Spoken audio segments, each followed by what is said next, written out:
Je vais faire cet exercice qui vient de tomber à ULSR.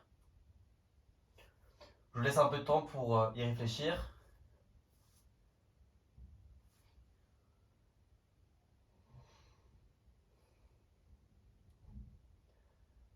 Il faut trouver une fonction. La question était ouverte, c'était existe-t-il une fonction dont les points de continuité sont exactement les irrationnels, une fonction de R dans R. Alors la réponse c'est oui. On considère une fonction qui a x associe 0 si x n'est pas dans le Q.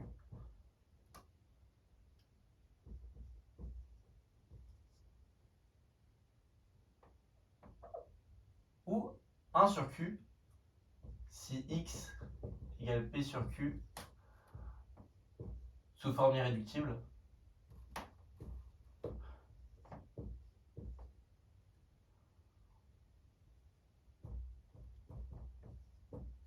Voilà. Je vous laisse essayer de voir si ça a bien les propriétés de continuité recherchées.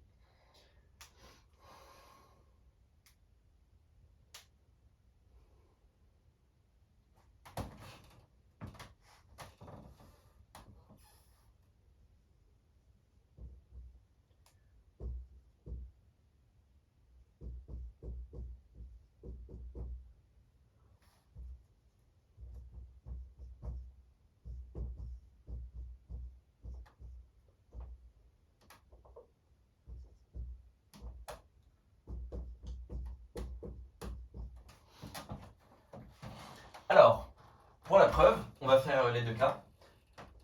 Premier cas, si x est irrationnel,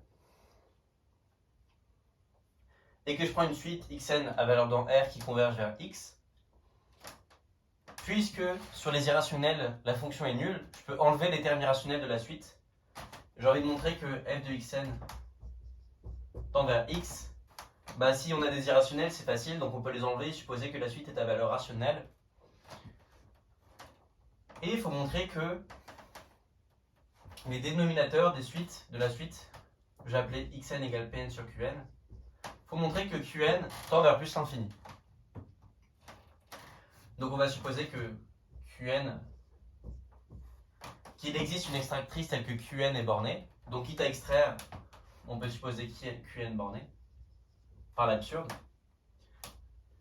Quitte à encore extraire d'après le principe des tirants à version infinie, on peut supposer que qn est constante égale à q. Et en fait, ce que ça veut dire, c'est que